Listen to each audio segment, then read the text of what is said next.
네, 안녕하세요. DI 프랩 그리고 인터 프랩 그 통합 설명회 원장인 맥스입니다. 오늘 주제는 그 성공적인 에세이의 필수 요건 그리고 세부 주제로는 이제 여름에 무엇을 했는가라고 한번 진행해 보겠습니다. 먼저 저희가 오늘 그 소수라고 하기보다는 몇 분이 방문을 하신다 그래가지고 규정상 제가 마스크를 쓰고 설명회를 진행해야 된다는 점 양해 부탁드립니다. 그래서 한번 보겠습니다. 우리가 여름에 무엇을 했는가 혹은 여름에 무엇을 해야 되는가라는 질문을 많은 분들이 물어보시거든요. 근데 우리가 왜 여름이 중요한지, 특히 지금 6월, 10월, 7월, 8월 그다음에 원서를 넣는 그 시점까지 왜 중요한지에 대해서는 여러 가지 각도로 저희가 접근을 할 수 있지만 오늘은 그 대학교별로 그 모든 학생들이 작성해야 되는 서플멘털 에세이 위주로 한번 그 질문에 대한 대답을 한번 찾아보겠습니다. 첫 번째 슬라이드에 보시면은 제목 자체가 The Importance of the Supplemental Essay, 즉 서플멘털 에세이의 중요성. 근데 이 부분은 이제 개론적으로 그러니까 많은 사람들이 미국 대학교 입시를 생각했을 때 좋은 대학교를 가면 좋겠다, 좋은 점수를 받으면 되겠다, 그다음에 무엇을 해야 되겠다라는 그 생각을 갖고 있지만 우리는 좀 전략적으로 준비해야 되잖아요. 그래가지고 이 전략적인 준비 차원에서 많은 사람들이 간과하고 그다음에 많은 사람들이 너무나 나중에 고려하는 요소들이 서플멘털 에세이입니다. 서플멘털 에세이라는 것은 제가 한 4가지 질문을 한번 던져봤거든요. 이 4가지 질문을 통해 가지고 왜 서플멘털 에세이가 우리에게 중요한 시사점을 제공하는지에 대해서 한번 생각해 보겠습니다. 질문 1은 뭐냐면은 Why do schools have supplemental essays? 결국 여러분들이 나중에 원서를 낼 때 커먼 앱이나 코올리션이나 아니면은 학교들이 제공하는 그 웹페이지를 통해 가지고 원서를 제출할 텐데 어떤 유형의 그 원서를 쓰든 간에 내용은 다 비슷해요. 솔직히 99% 다 똑같아요. 유일하게 다른 부분은 학교별로 다른 부분은 이 서플멘털 에세이 섹션입니다. 여기서 우리가 조금 인사이트를 가져야 되는 게 왜 그러면은 대학교들은 서플멘털 에세이를 제공하는 것일까?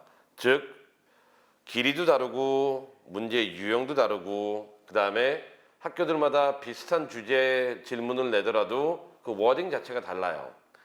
그 이유는 뭐냐면은 우리가 서플멘털 에세이를 통해 가지고 아니면 이렇게 봅시다. 우리가 원서를 내면은 아이의 점수가 평가를 받겠죠. 맨 처음에.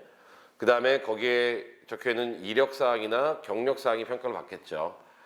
그다음에 모든 학교에 공통적으로 들어가는 메인 에세이에 대한 평가를 받을 거예요.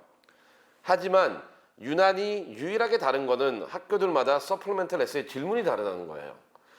즉 이러한 학교별 에세이의 질문이 다른 이유는 뭐냐면은 그 질문 속에서 본인이 지원하는 학교가 어떠한 인재상을 원하는지 그리고 본인이 지원하는 학교가 어떠한 기준에서 아이들을 평가하고 싶은지에 대한 간접적인 요소들을 시사하고 있거든요. 그래가지고 Why do schools have supplemental essay? 이 질문에 왜 이 학교들은 supplemental essay를 가지고 있을까?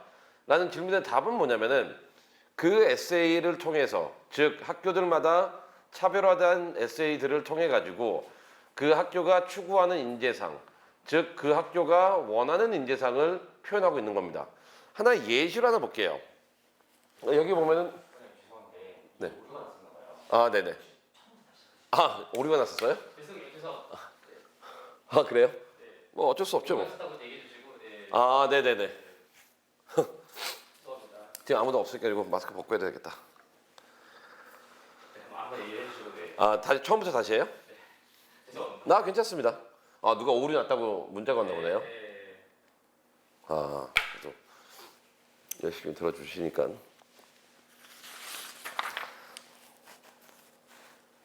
할까요? 네. 예, 안녕하세요. 그 DI 프랩의 원장 맥스입니다. 방금 저희가 기술적인 오류가 나가지고 다시 시작하겠습니다. 네, 오늘 설명의 주제는 성공적인 에세이의 필수 요건, 그 다음에 세부 주제로 질문이죠. 여름에 무엇을 했는가? 질문을 잘 보세요. 여름에 무엇을 할까가 아니라 여름에 무엇을 했는가입니다. 그래서 오늘의 설명에는 아이가 준비하는 관점보다는 아이가 평가받는 관점에서, 즉 학교의 입장에서 한번 진행을 하려고 해요. 그래서 여러분들이 아시다시피 우리가 원서를 넣을 때 아이들이 커먼 앱을 쓰든 코올리션을 쓰든 어떠한 원서를 쓰든 간에 99% 내용은 다 동일해요. 커먼 앱도 개인적인 정보를 넣어야 되고, 시험 점수를 넣어야 되고, GPA를 넣어야 되고, 그 다음에 이력서를 첨부해야 돼요. 코올리션도 마찬가지로 이하 사항들을 다 첨부해야 됩니다. 또한 아이가 어떤 학교를 지원하든 간에 메인 에세이는 바뀌지가 않아요. 어떤 학교를 지원하든 간에 제시되어 있는 7개, 8가지 질문 중에서 하나를 고르면 돼요. 이거는 대학교에서 강요하지 않습니다. 이 부분은 뭐냐면은 모든 대학교들이 공통적으로 이 8개 질문을 가지고 하나를 골라가지고 너의 자신에 대해서 또 대답해 보렴. 하지만 A라는 대학교, B라는 대학교, C라는 대학교, 모든 대학교들은 다 한 가지 차이점을 다 갖고 있어요. 그 부분은 뭐냐면은 서플멘털 에세이입니다. 본인이 어떤 학교를 지원하든 간에, 예를 들어서 본인이 코넬을 지원하고 존스 홉킨스를 지원하고 미시건을 지원하고 UIUC를 지원한다고 칩시다. 이 네 학교는 공통적으로 다 Y 메이저 에세이는 있긴 해요. 하지만 길이도 다르고요. 그 다음에 기타 문제 유형도 다르고요. 그 다음에 공통된 질문을 하는 것 같지만 그 안에 워딩이 달라요. 그렇기 때문에 우리가 던져야 될 질문은, 첫 번째 질문은 뭐냐면은 Why do schools have supplemental essays? supplemental essay를 왜 제공을 할까요? 물론 극소수의 학교 같은 경우에는 에세이를 내지 말라고 해요. 그런 학교들 같은 경우는 100% 점수를 뽑겠다는 거겠죠. 근데 대다수의 학교가 그 많은 지원자가 있음에도 불구하고 서플리멘털 에세이를 내라고 하는 이유는 뭘까요? 그 이유는 유일하게 대학교 입시에서, 그리고 입시 원서에서 대학교가 주도권을 갖고 있는 부분이 이 부분밖에 없어요. 그렇기 때문에 대학교들은 그 학교가 원하는 인재상, 그리고 그 학교가 추구하는 가치, 그 다음에 그 학교가 중요하게 생각하는 사항들을 서플리멘털 에세이를 통해서 평가하겠다는 거거든요. 그렇기 때문에 많은 사람들이 미국 대학교 입시를 준비하면서 학교 점수 유지, SAT 점수 획득, 그 다음에 남들이 하는 액티비티 따라다니면서 다 해야 되고, 대회 나가야 되고, 뭐 인턴 해야 되고, 이런 걸 다 하지만 우리가 궁극적으로 이 모든 활동의 방향성이나 아니면은 흐름이나 아니면 중요도를 평가하는 잣대가 되는 건 뭐냐면은 그 학교들에서 제공하는 서플리멘털 에세이 있다는 것을 좀 강조하고 싶습니다. 그래서 지금 올해 원서를 지원하는 아이들 중에 대학교 자체를 그냥 본인의 점수를 갖고 고민하지 마세요. 지금은 오히려 지금 해야 되는 건 뭐냐면은 내가 지원하고자 하는 학교들이 과연 어떤 질문을 물어보지? 그리고 내가 했던 활동 내역들이 어떤 학교에 가장 잘 나타낼 수 있는지. 예를 들어서 본인의 이력서가 있어요. 이력서가 있는데 본인이 아카데믹한 부분은 되게 많아요. 하지만 봉사가 약해요. 그러면 어떤 학교를 찾아야 될까요? 이 아이들 같은 경우에는 종합대학교에서도 서플리멘털 에세이를 봐가지고 봉사나 리더십 방향보다는 아이의 아카데믹 스탠딩을 훨씬 더 많이 보는 그런 학교를 지원해야 되겠죠. 예를 들어서 우리가 이런 아이들은 솔직히 스탠포드 같은 데 지원하면 안 돼요. 질문이 8개나 있는데 에세이는 그 전공 질문 하나밖에 없어요. 이런 아이들은 예를 들어서 프린스턴도 지원하면 안 돼요. 왜냐면은 여기서도 리더십 에세이가 너무 많아요. 오히려 이런 아이들이 지원해야 되는 거는 코넬은 Y 메이저 에세이 하나 있습니다. 존스 홉킨스, 작년부터 에세이가 바뀌었죠. Y 메이저 에세이 하나로. 노스웨스턴 Y 메이저 에세이밖에 없어요. 카네기 멜론, 조지아 테크, 이런 학교들을 보면은 다 봉사나 리더십 방향보다는 아카데믹에 초점을 두거든요. 그래서 우리가 서플리멘털 에세이가 중요한 거는, 그리고 특히 올해 대학교 원서를 제출하는 아이들 같은 경우에는 단순히 US 뉴스 랭킹에서 내 점수면 어디 갈 수 있겠다 이렇게 평가하는 게 아니라 점수는 별 의미 없어요. 어차피 그냥 그 미니멈 스탠드이기 때문에 오히려 중요한 건 뭐냐면은 내가 갖고 있는 이력들이 어느 학교 서플리멘털 에세이를 가장 강하게 충족시킬 수 있냐 이 부분을 판단해야 될 것 같습니다. 또한 우리가 여기서 길이와 유형도 다르다고 했고 그다음에 두 번째는 뭐냐면 유형은 똑같은데 워딩이 달라요. 이게 되게 중요합니다. 많은 아이들 같은 경우에는 저희도 이제 컨설팅을 하면서 이 부분을 되게 중요시하고 그 다음에 이 문제 지금 제가 말씀드리려고 하는 문제가 언제 제 눈에 많이 발견되냐면은 9월 달쯤에 저희한테 아니면 저한테 문의하는 분들이 또 많아요. 그때 와서 에세이 작업 같이 해줄 수 있냐. 그리고 본인이 썼던 걸 가져와요. 혹은 얼리를 떨어진 아이들이 또 12월 중순 때 우르르 와요. 근데 그 아이들의 에세이들을 보면은 공통적으로 요 두 번째 나와 있는 유형은 같은데 워딩이 다르다는 점, 즉 그 학교에서 원하는 그 키 포인트를 놓치고 그냥 커피 앤 페이스 이렇게 해가지고 떨어진 경우를 많이 봅니다. 그래서 절대 하나의 에세이를 써가지고 모든 학교를 이렇게 다 공통적으로 지원하면 안 돼요. 여기서 한번 봅시다. 우리가 이 두 가지 예시 1, 예시 2에는 우리가 흔히 말하는 Y major 에세이예요. 이 빨간색을 우리가 중요시 봐야 되는데 첫 번째 봅시다. How did you discover your intellectual and academic interest, and how will you explore them at the University of Pennsylvania? Please respond considering the specific undergraduate school you have selected. 보면은 intellectual, academic interest, 오케이? 여기서 중요한 건 있어요. major라는 단어가 없어요. 그리고 academic 바로 앞에 intellectual이라는 것도 하기 때문에 지적 호기심이 되게 중요해요. 하지만 얘네 키워드 봅시다. discover. 그래서 단순히 처음부터 내가 어떤 전공을 하겠다 아니면 내가 무슨 대회 나갔다 그리고 뭘 했다 이런 게 아니라 이 질문의 핵심은 why예요. 너가 어떤 과정을 거쳐가지고 왜 이 전공을 택했니예요. 그렇기 때문에 본인이 고민하는 그리고 다양한 시도를 통해 가지고 이 전공을 찾아가는 그 과정이 매우 중요합니다. 그 다음에 더 나아가서는 at the University of Pennsylvania니까 이 Y major 에세이는 Y school 에세이까지 포함되어 있어요. 즉 내가 찾은 그 전공이 앞으로 어떤 방향으로 나갈 건데 그 나가는 방향성이 유펜에서 제공하는 교육 기회와 부합하다, 일치하다. 그리고 이러한 기회를 누리면은 시너지 효과를 발휘할 것이다. 이런 방향으로 나가야 돼요. 이해되셨죠? 워딩이 그렇게 돼 있잖아요. 근데 우리 다 아래 거 봅시다. 똑같은 이제 academic 에세이예요. The Stanford community is deeply curious and driven to learn in and outside of the classroom. Reflect on an idea or experience that makes you genuinely excited about learning. 오케이. 여기서는 좀 더 broad하죠. academic, intellectual 이거보다는 it's curiosity, learning. 그냥 배움이에요. 그냥 배움에 대한 열정을 보여줘야 되겠죠. 하지만 전제 조건을 봅시다. In and outside the classroom. 봅시다.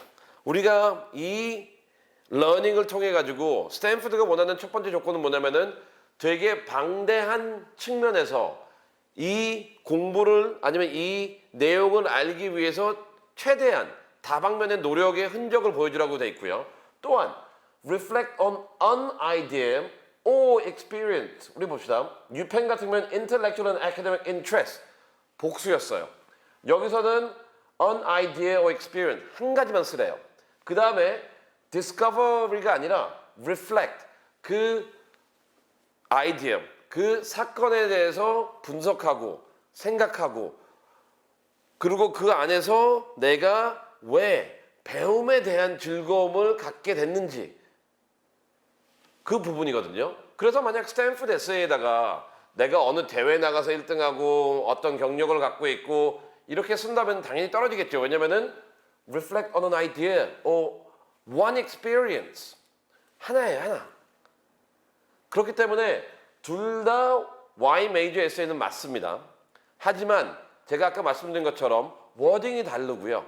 워딩이 다르다는 거는 그 학교에서 보고 싶은 초점이 다르다는 거예요. 그래서 이걸 요약하자면은 우리가 Why do schools have supplemental essays? supplemental essay가 있는 이유는 학교에서 지원자들의 아니면 지원자에게 보고 싶은 것이 무엇인가를 저희한테 말해주고 있어요. 그래서 학교들마다 에세이의 유형도 다르고 길이도 다르고 그 다음에 같은 유형의 에세이라도 펜 같은 경우는 discovery 이거를 찾기 위해서 어떻게 노력을 했냐 그 과정이 중요한 거고 스탠포드 같은 경우에는 과정도 중요하지만 한 아이디어에 대해서 얼마나 다방면에서 이 문제, 이 사안에 대해서 너가 고민하고 노력하고 그 안에서 어떻게 발전됐냐 그래가지고 되게 딥 러닝이 필요해요. 이와 같이 우리가 서플리멘털 에세이의 중요성은 첫째, 학교들이 갖고 있는 이유는 서플리멘털 에세이 질문을 통해 가지고 대학교들은 지원자들에게 우리한테 말하고 있어요. 우리 학교는 다음과 같은 기준으로 너를 평가할 거니까 그 기준을 너는 충족할 수 있니? 그렇게 직접적으로 말하고 있는데 왜 많은 사람들은 대학교를 준비함에 있어서 그 다음에 미국 대학교 입시를 준비함에 있어서 이 에세이를 안 보는지 모르겠어요. 제가 상담을 하면서 제일 자주 묻는 질문 중에 하나가 너 어느 대학교 지원하고 싶니? 예요. 그 다음에 아이가 뭘 얘기해요. 근데 그 다음에 제가 던지는 질문이 항상 이 질문만 하지 않고 항상 제가 너 그러면 그 학교 에세이들 본 적 있니? 그러면 열이면 아홉 없대요. 그러면 저는 되게 놀래요. 야, 얘는 뭔데 이런 배짱이지? 유일하게 원서에서 자기가 지원하고자 하는 학교가 직접적으로 우리 학교의 가치와 이상형과 평가 기준을 제공하는 게 서플리멘털 에세이인데 왜 그 부분을 고려하지 않나요? 그래서 이 내용을 보고 있는 분들도 11학년 아이들 같은 경우에는 당장 오늘부터 본인이 원하는 학교 그리고 지원하고자 하는 계획 있는 학교 에세이를 보세요. 그리고 과연 그 리스트가 맞는지 한번 체킹하는 과정을 갖고 그 다음에 저학년 아이들 이제 10학년이 끝난 아이들 이제 11학년 가면은 본격적으로 대학교 입시 준비를 하겠죠.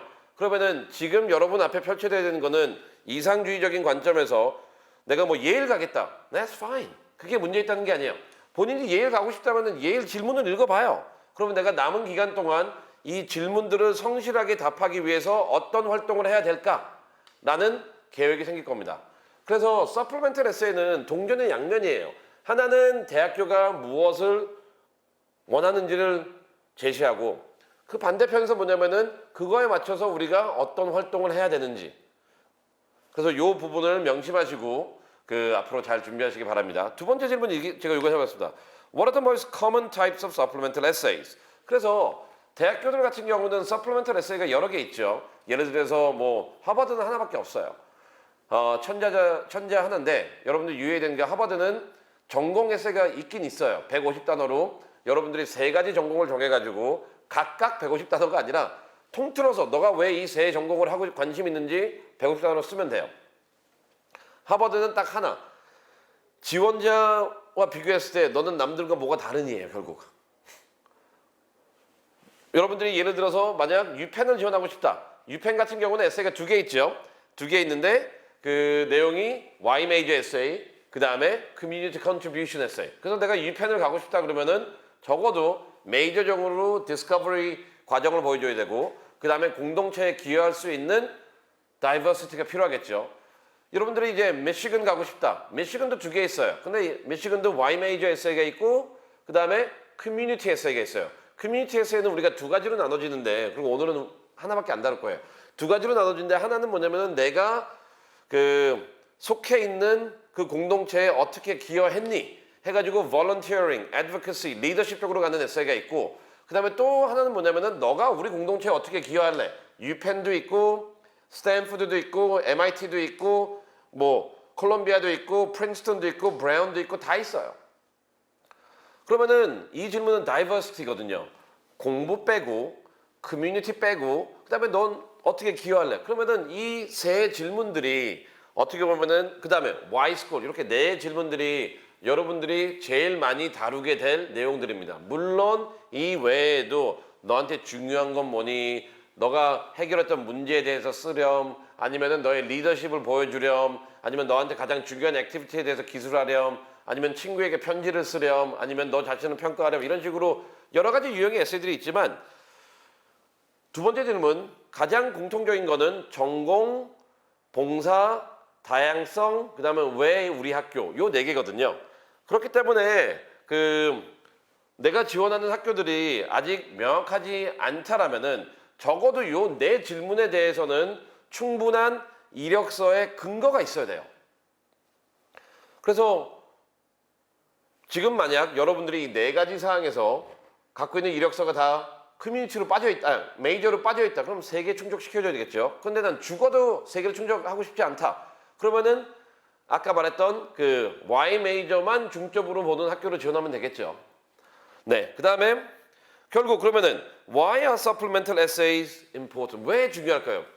여러분들 다 아시죠? supplemental essay가 중요한 이유는 뭐냐면은 아까도 강조했듯이 여러분이 내는 원서를 A라는 학교, B라는 학교, C라는 학교를 제출했을 때 원서의 99%는 똑같이 들어가요. A 학교 들어가는 원서와 B라는 학교와 C라는 학교가 똑같아요. 하지만 유일하게 다른 건 이 부분밖에 없어요. supplemental essay. A라는 학교는 에세이가 5개 있을 수 있고 B라는 학교는 에세이가 12개 있을 수 있고 C라는 학교는 에세이가 1개 있을 수 있어요. 그리고 질문도 다르고 워딩도 다르고 그렇기 때문에 우리가 그 supplemental essay를 간과하면 안 돼요. supplemental essay 질문들이 내가 앞으로 무엇을 어떻게 준비해야 되는지에 대한 가이드라인이 되는 거고 그 다음에 원서를 넣었을 때 이 학교가 어떤 기준에 의거해서 나를 평가할지에 대한 시사점이 되기 때문에 supplemental essay는 중요합니다. 근데 오늘 제목 자체가 성공적인 에세이의 요건이라고 했는데 그 부제가 여름에 무엇을 했습니까? 라는 아니면 여름에 무엇을 했는가? 라는 여름을 제가 집어넣었어요. 그래서 마지막 질문 How to write a winning supplemental essay 했을 때 이 질문의 답이 여름에 있어요. 제가 다음 슬라이드로 넘어가기 전에 실패하는 supplemental essay 중에 가장 안타까운 아이들을 제가 소개해 드릴게요. 어떤 애들이냐면은 과거에 무언가를 많이 했던 아이들이에요. 그래가지고 지금 현재 올해 원서를 넣는다면 12학년 때 별로 하는 게 없어요. 근데 우리가 모든 질문들을 보면 다 진행형으로 돼 있거든요. 그래서 여러분들이 지금 서플멘털 에세이 초안을 잡고 있는데 만약 그 소재들이 다 옛날의 것이다. 아니면 옛날이라는 건 올해 초다. 그리고 여름과 12학년이 반영이 안 돼 있다. 그러면 좋은 에세이가 아니에요. 이유는 뭐냐면은 미국 대학교는 미국 교육 시스템에서 공부하는 아이들을 평가하는 연장선이잖아요. 근데 미국에서 정상적인 고등학교 교육을 받았더라면은 그래서 저도 항상 좀 답답한 게 미국의 학교로 보내놓고 그다음에 국제학교로 보내놓은 다음에 아이가 한국식 교육을 해요. 9학년 때부터 전공 찾고 10학년 때부터 막 뭐 올림피아드 나오고 AP 뭐 피직스 C 하려고 그러고 학교에서 하지 말라 그러는데 막 덤벼들어가지고 어려운 것만 하려고 그러는데 그건 좋은 방법이 아니고요. 근데 제가 말씀드린 건 그 분위기예요. 미국에서는 솔직히 11학년 2학기쯤 돼야지 비로소 대학 얘기가 나와요. 그리고 학교들도 카운슬러가 항상 하는 말은 뭐냐면은 야, 너 대학교 갈 거니? 그 다음에 너 전공 선택했니? 그 다음에 모든 답의 끝은 뭐냐면은 그래, 우리 지금부터 원서 넣을 때까지 한번 열심히 잘 준비해 보자. 봅시다. 그 미국 입시에서 중요하게 들어오는 그 시간은 뭐냐면은 딱 11학년 2학기 끝나는 여름방학 그 다음에 12학년 1학기예요. 그래가지고 좋은 서플멘털 에세이가 되기 위해서는 이 시기적인 요소를 고려해야 되고 이 시기적인 요소들의 구성 요건은 다음과 같아요. 1번 continuing process 지속성이 있어야 돼요. 그래서 여러분들의 에세이가 옛날에 뭐뭐 했다 옛날에 뭐뭐 했다 그래서 난 앞으로 뭐뭐 하고 싶다 이런 식으로 연속성이 단절되면은 좋은 에세이가 될 수 없습니다. 연속성은 집어넣어야 돼요. active engagement 아까도 봤듯이 우리가 어떤 에세이를 쓰든 간에 적극적으로 아이들이 그 부분을 explore하고 관찰하고 알아가길 바라는 부분이 있거든요. 그래서 engagement 그리고 그 engagement 통해 가지고 new learning이란 거는 내게 되는 거잖아요. It becomes my story. 그래서 또 안 좋은 에세이들은 뭐냐면은 내 얘기를 안 써요. 너무나 지네릭하게 텍스트북 라이팅을 쓰든지 제3자에 대해서 써요. 이건 안 좋아요. 그래서 이러한 내용들이 들어가는 게 어떻게 보면 좋은 서플리멘털 에세이가 되는 거고, 그리고 이러한 내용들을 이 그 플로우 차트로 보면은 컨티뉴 계속 1부터 5까지 갔다가 다시 1로 오는 거예요. 첫 번째는 뭐냐면은 그래서 여러분들이 어떤 에세이를 쓰든 간에 서플리멘털 에세이는 다음과 같은 5가지 구성 요건이 필요합니다. 어떤 에세이를 쓰든 간에 시작 자체는 you have to explore, 즉 exposure. 결국 내가 어디에 커미트를 해야 돼요. 내가 아무것도 안 하고 머릿속에만 있다면은 그거는 좋은 소재도 되지도 않고 여러분에 대해서 아무것도 얘기를 못 해주고 있는 부분입니다. 그래서 exposure plus engagement, 즉 그 공동체, 그 아이디어, 그 활동에 시간을 많이 보내고 적극적으로 참여하세요. 그러다 보면은 질문들이 생길 거예요. 내가 이 공동체를 어떻게 더 좋게 만들까 하는 건 커뮤니티 에세이가 될 거고, 내가 이 질문에 대해서 어떻게 접근해야 되지라는 거는 academic interest가 되는 거고, 그 다음에 내가 내 친구를 위해서 무엇을 더 해줄 수 있지 해가지고 하는 거는 letter to a roommate가 될 수도 있고, 그 다음에 question, 내가 남들과 다르게 창의적으로 뭐 할 수 있을까 하는 건 diversity가 될 거고요. 그래서 어떤 에세이를 쓰든 간에 100단어든 500단어든 1000단어든 시작은 exposure and engagement. 여러분들이 1시간 해가지고 이거는 나한테 중요한 활동이다라고 쓰는 것과, 여러분들이 100시간을 해가지고 이것은 나한테 중요한 활동이라고 쓰는 것과, 여러분들이 1000시간을 해가지고 이거는 나한테 중요한 활동이라고 쓰는 거, 어느 게 더 설득력이 있을까요? 당연히 1000시간이죠. 1시간, 10시간 이건 아무 의미 없어요. 그래서 question이 있다면은 이 질문들을 해소하기 위한 또 노력을 하겠죠. resolution. 그 다음에 이러한 과정을 통해 가지고 새로운 learning이 있을 거예요. 이 learning이란 거는 지식적 learning도 중요하지만 maturing, 성숙이에요. 그리고 이러한 성숙함이 리더십이 되는 거고, 그 다음에 이러한 새로운 realization이 있으면 또 다시 여러분들은 exposure가 있겠죠. 그 다음에 engage 하겠죠. 그 다음에 질문을 던지겠죠. 그 다음에 resolve 하겠죠. 그 다음에 또 learning이 있고, 항상 이 톱니바퀴처럼 여러분들의 서플리멘털 에세이의 구성 요건은 이렇게 흘러가야 되는데, 그래서 지금 우리가 여러분들은 특정 활동이 어느 단계에 와 있는지 한번 봐야 돼요. 그리고 내가 여름에 무엇을 해야 되냐, 그리고 남은 시간 동안 무엇을 해야 되냐에 대한 질문은 내가 지금 어디에 있는지에 따라서 달라요. 만약 지금 여러분들의 엑스포저가 부족하다 하면은 6월달, 7월달에는 시간을 늘리세요. 그 다음 8월달에는 인게이지하고, 8월 말에는 질문을 던지고, 9월달에는 해결책을 제시하고, 10월달에는 리얼라이저를 해가지고 다시 시작하세요. 그러면 돼요. 또한 여러분들이 지금 퀘스천 단계에 있다. 그럼 6, 7월달에 답을 찾으세요. 답을 찾고 그 다음에 리얼라이즈하고 또 다시 익스포저가 있고, 이런 식으로 우리가 어떤 활동을 해야 될까요? 라는 질문은 되게 안 좋은 질문이에요. 오히려 지금 내가 하는 활동들이 어느 단계에 있는지를 알아야지만 앞으로 남은 시간들을 어떻게 보낼지, 그리고 학교들이 가장 주력하는 서플리멘털 에세이를 성공적으로 다룰 수 있을지 없을지 그거를 판단할 수 있는 겁니다. 그 다음에 여름이 중요한 이유는 뭐냐면은 대학교에서 그 기간을 본다고 했어요. 여러분들이 11학년 2학기 AP 5월달에 다 끝나면은 이제 5월부터 연말까지 한 6개월에서 8개월이 남아요. 그러면은 그 기간 동안 여러분들이 어떤 활동을 어떻게 했고, 그 활동의 결과물로서 뭐라고 해야 되냐, 에세이를 쓰는 거기 때문에 여름이 이러한 여러분들이 지금 어느 단계에 와 있는지, 그리고 앞으로 어떤 방향으로 가야 되는지 이거를 평가하기에 너무나도 중요한 시기라는 거를 좀 강조하고 싶습니다. 그러면은 우리가 이제 이렇게 백그라운드를 했으면은 한번 봅시다. 이제 오늘은 우리가 조금 사례들을 가지고 조금 할 텐데, 두 가지 유형의 서플리멘털 에세이를 볼 거예요. Y major essay, 그 다음에 community essay. 그리고 우리가 이 부분들을 가지고 앞으로 여름방학 때 어떤 걸 해야 되는지, 그리고 앞으로 남은 시간에 어떤 방향으로 나가야 되는지에 대해서 한번 고민해 보겠습니다.